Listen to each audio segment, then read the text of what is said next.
Hello viewers. Today let's discuss the Gospel of Saint Luke under paper 8, Classical and Biblical Background to English Literature.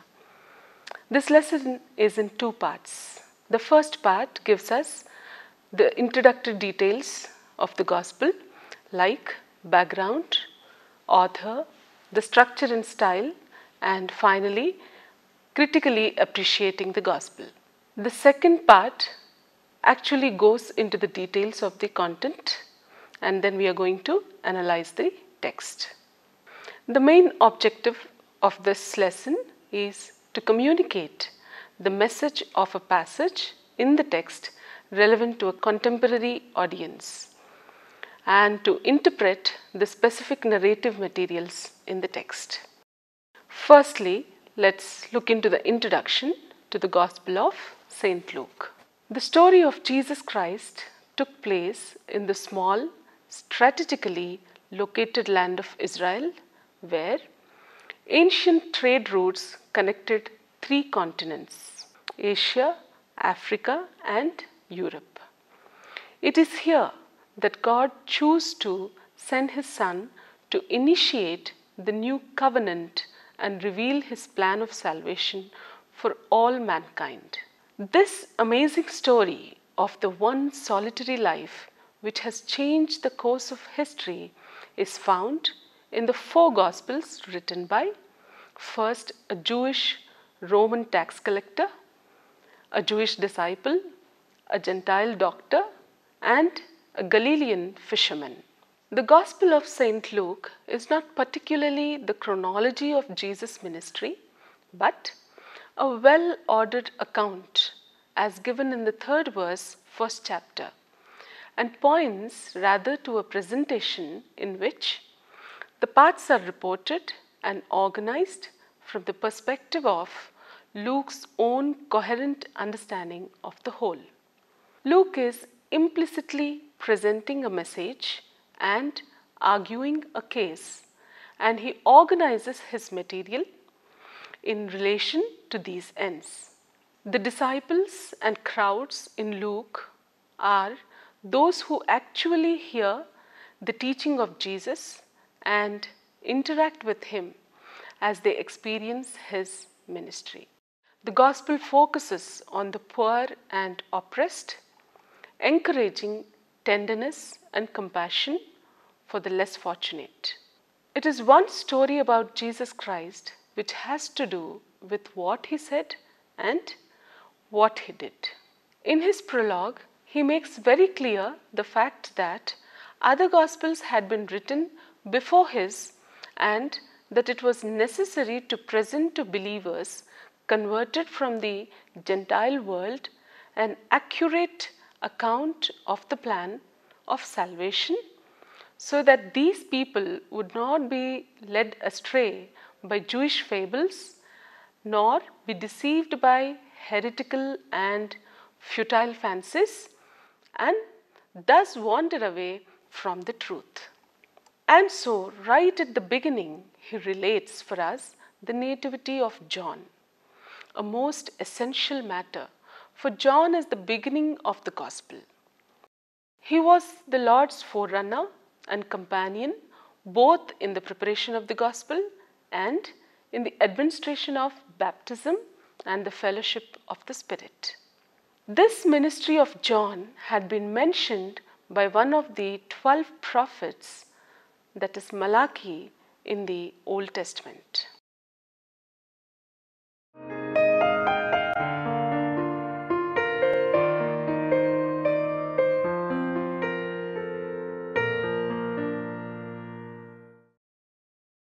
Now let's discuss the background to the Gospel. Although Luke covers the same basic territory as Matthew and Mark, he gives away his own slant in the very first chapters.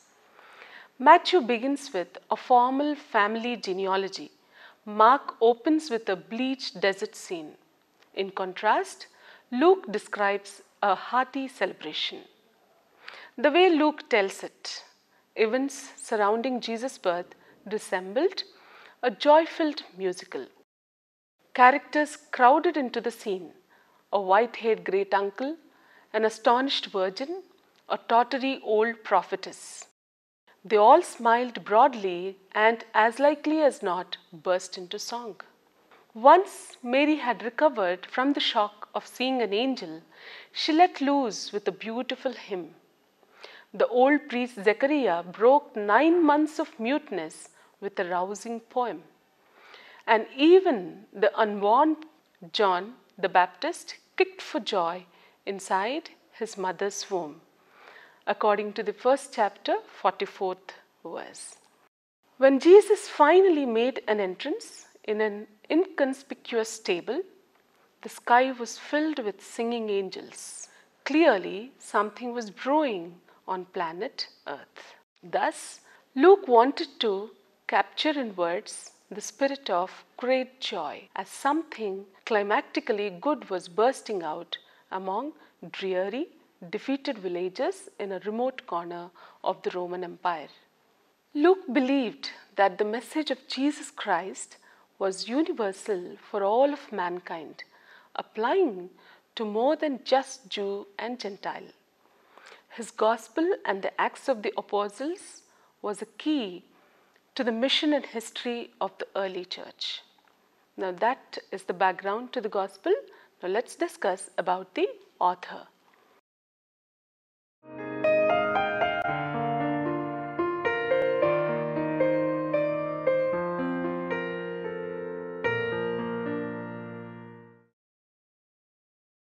Luke, a physician, is one who had not himself seen the Lord, but a companion of Paul, sharing an intimate association with Paul that comes clearly by the we passage in Acts. In the dedicatory preface, that is Luke 1st chapter, 1st to 4th verses, Luke identifies himself as belonging to the third phase of the transmission of the Christian gospel. First, they were the eyewitnesses of the foundational events. These transmitted what they knew into the life of the early church. And Luke took what was shown in the church and formulated it for the sake of his intended readers. Luke quite consciously picks this testimony up from within the life of the church as himself part of that life. The role attributed to Luke in the New Testament is quite modest. In Philemon 24th verse, he occurs in a list of Paul's fellow workers.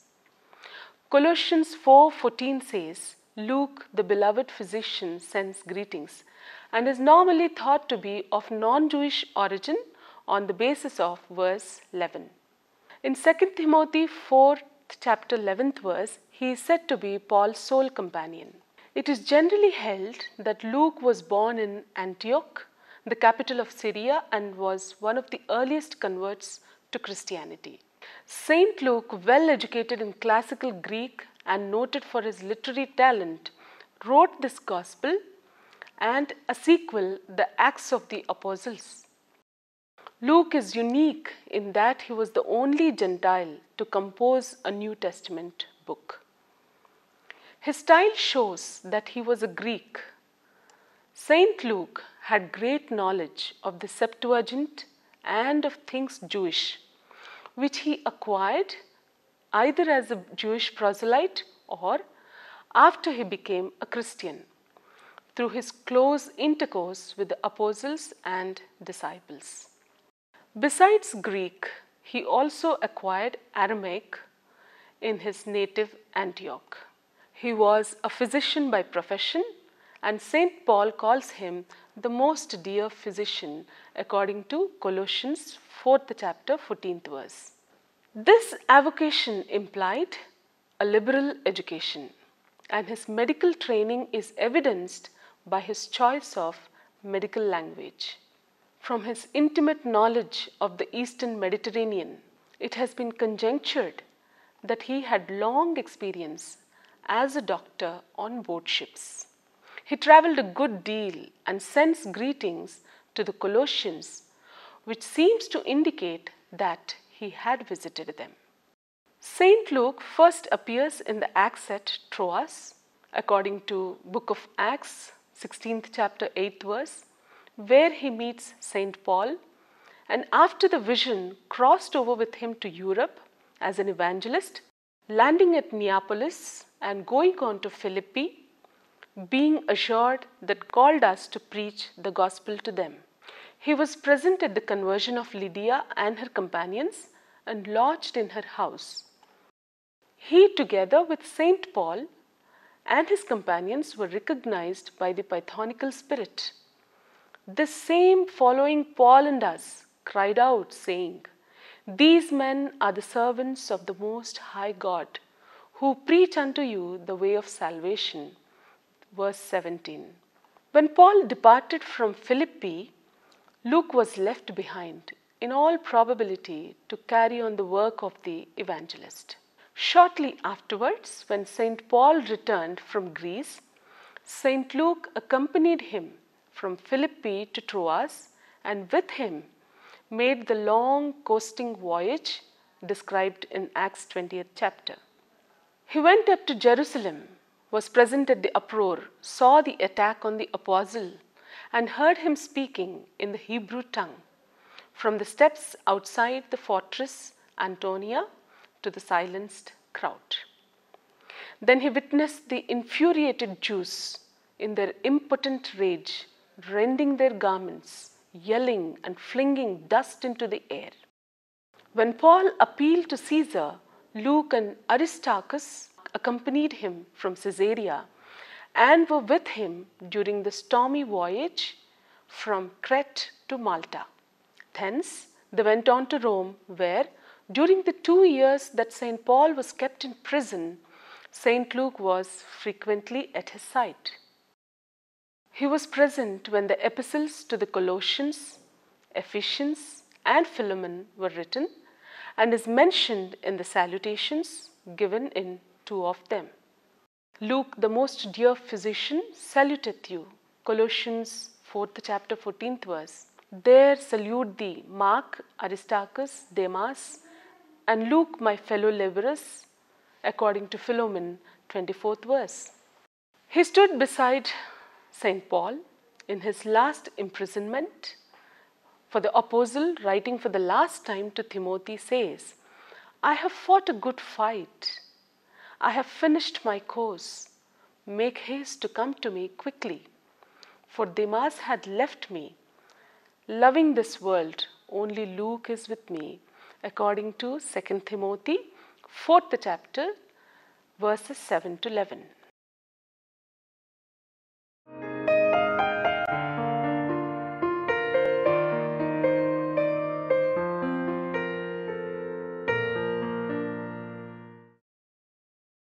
Now let's discuss the purpose and contents of the Gospel. The Gospel was written, as is gathered from the prologue in first chapter 1 to 4 verses, for the purpose of giving Theophilus and others like him increased confidence in the unshakable firmness of the Christian truths in which he had been instructed or catechized. We know nothing further of such a Theophilus, and we cannot rule out the possibility that the real recipient is here being addressed under a pseudonym.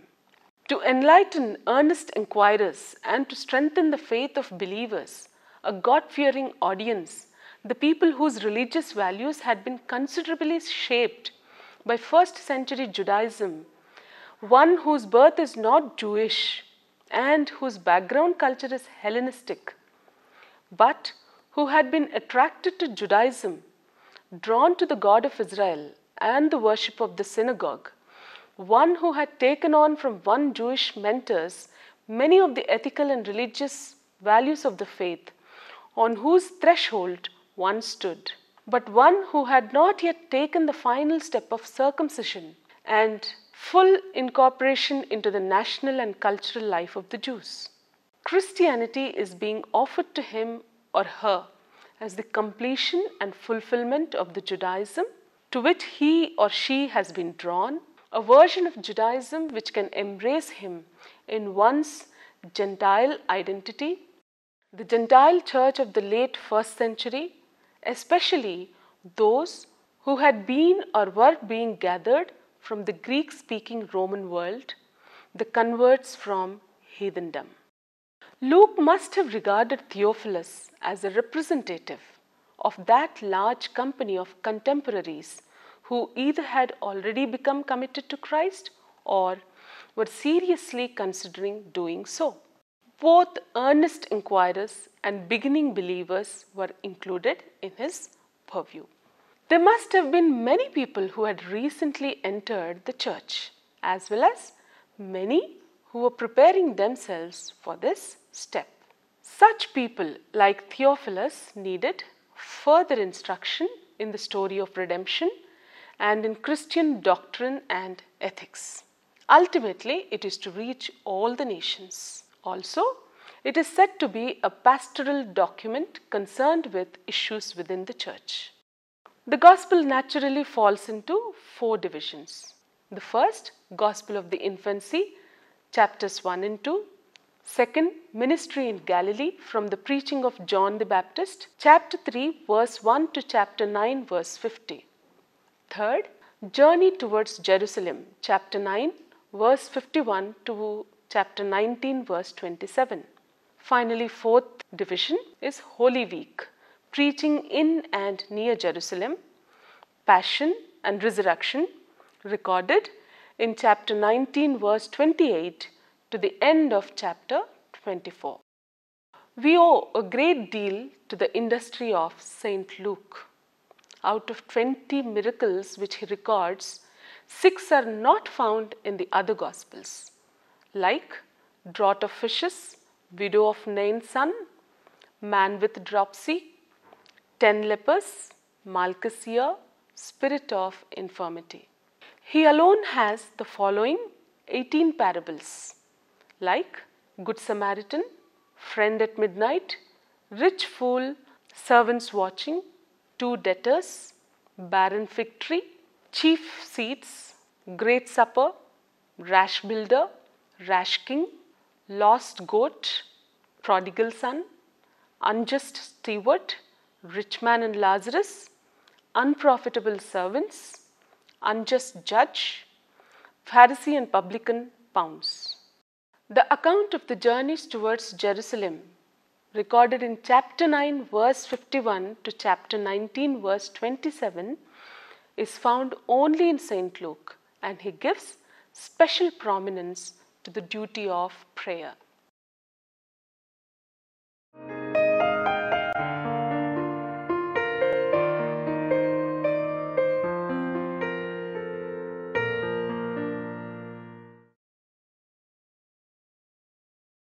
Now let's understand the text.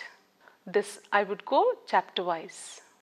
Chapter 1 includes prologue, verses 1 to 4, announcement of the birth of John, verses 5 to 25, the annunciation to Mary of the birth of Jesus, 26 to 38, Mary's visit to Elizabeth in verses 39 to 45, the Magnificat in verses 46 to 56, the birth of John, 57 to 66, and the Canticle of Zechariah, verses 67 to 80. Chapter 2 discusses the birth of Jesus, verses 1 to 7, the adoration of the shepherds, 8 to 20, the naming of Jesus in verse 21, the presentation in the temple, verses 22 to 24, the prophecy of Simeon, 25 to 38, the childhood of Jesus, 39 and 40 verses, and the finding of the child Jesus in the temple, verses 41 to 52. Chapter 3 discusses the preaching of John the Baptist in verses 1 to 20, the baptism of Jesus in verses 21 and 22, the genealogy of Jesus from 23 to 36.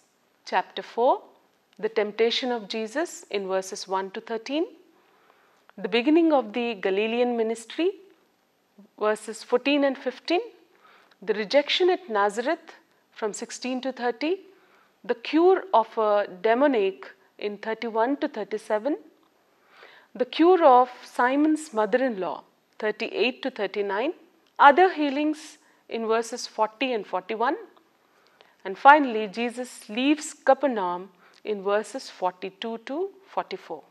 Chapter 5, the call of Simon the fisherman in verses 1 to 11, the cleansing of a leper in verses 12 to 16, the healing of a paralytic in verses 17 to 26, the call of Levi verses 27 to 32, the question about fasting in verses 33 to 39.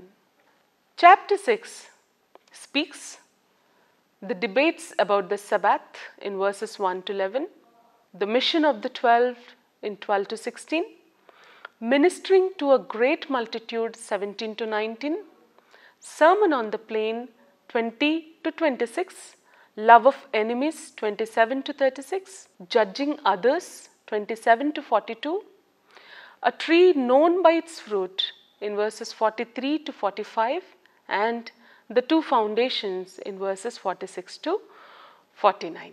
Chapter 7, the healing of a centurion slave in 1 to 10, raising of the widow's son 11 to 17, the messengers from John the Baptist 18 to 23, the testimony Jesus to John in 24 to 35, the pardon of the sinful woman in 36 to 50, and chapter 8 speaks about Galilean women follow Jesus in verses 1 to 3, the parable of the sower in verses 4 to 8, the purpose of the parables 9 to 10.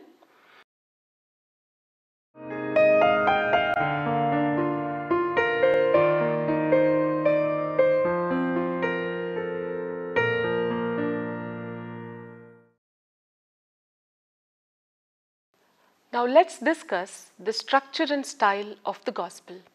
But before we discuss the structure and style, we need to understand that Gospel is totally of 24 chapters, which speaks about the birth of Jesus, the ministry of Jesus, and the crucifixion and resurrection of Jesus. Saint Luke is one of the most extensive writers of the New Testament. He is the author of the third Gospel and of the book of Acts, which together are about as long as St. Paul's 14 epistles. St. Luke is a painter in words. He is the most versatile of all New Testament writers. He can be as Hebreistic as the Septuagint. He is Hebreistic in describing Hebrew society and Greek when describing Greek society. His great command of Greek is shown by the richness of his vocabulary and the freedom of his constructions. The Gospel is considerably longer than the Gospel of St. Matthew. It is the most literary of the Gospels. The recurrence of medical language in all parts of the Acts and the Gospel proves that the author was a physician. The characteristics of St. Luke's style run through the whole work, but are more frequent in the first two chapters than anywhere else. Luke provides his Gospel with a preface which is clearly in the style of Hellenistic literary prologues. Biographies and rhetorical works had such prefaces. By means of such a preface, Luke is making some kind of literary claim for his work beyond what may be gleaned from the specific information contained in the preface. The sophistication he aims for in the level of language, he chooses to use points in the same direction.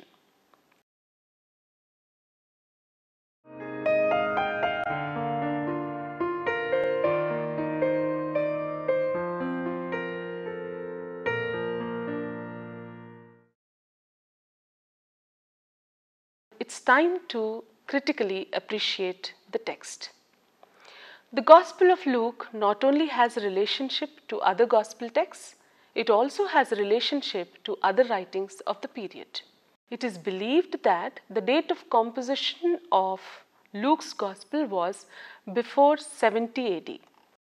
As the life story of a revered figure, the Gospel invites comparison with other ancient biographical writings. The best information as to his sources is given by St. Luke in the beginning of his Gospel.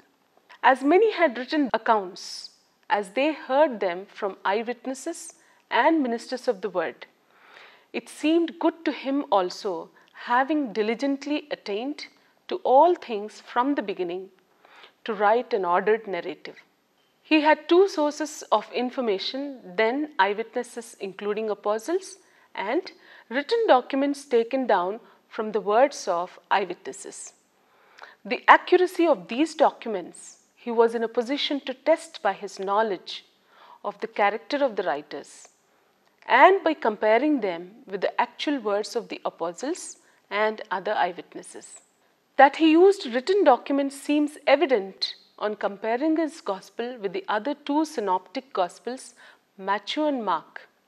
All three frequently agree even in minute detail, but in other respects there is often a remarkable divergence, and to explain these phenomena is the synoptic problem. St. Matthew and St. Luke alone give an account of the infancy of Christ. Both accounts are independent. But when they begin the public preaching, they describe it in the same way, here agreeing with St. Mark. When St. Mark ends, the two others again diverge. They agree both in matter and arrangement within the limits covered by St. Mark, whose order they generally follow. Frequently, all agree in the order of the narrative, but where two agree, Mark and Luke agree against the order of Matthew, or Mark and Matthew agree against the order of Luke.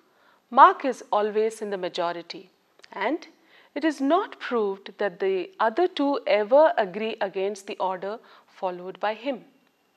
Within the limits of the ground covered by St. Mark, the two other Gospels have several sections in common not found in St. Mark, consisting for the most part of discourses, and there is a closer resemblance between them than between any two Gospels where the three go over the same ground. The whole of St. Mark is practically contained in the other two. St. Matthew and St. Luke have large sections peculiar to themselves, such as the different accounts of the infancy and the journey towards Jerusalem in St. Luke. The parallel records have remarkable verbal coincidences. That brings us to the end of this lesson. Hope you enjoyed this lesson. Let's meet in the part 2 of this lesson, which speaks about the content in detail, followed by analysis of the Gospel and some of the practical implications of the Gospel. See you in the next class. Thank you.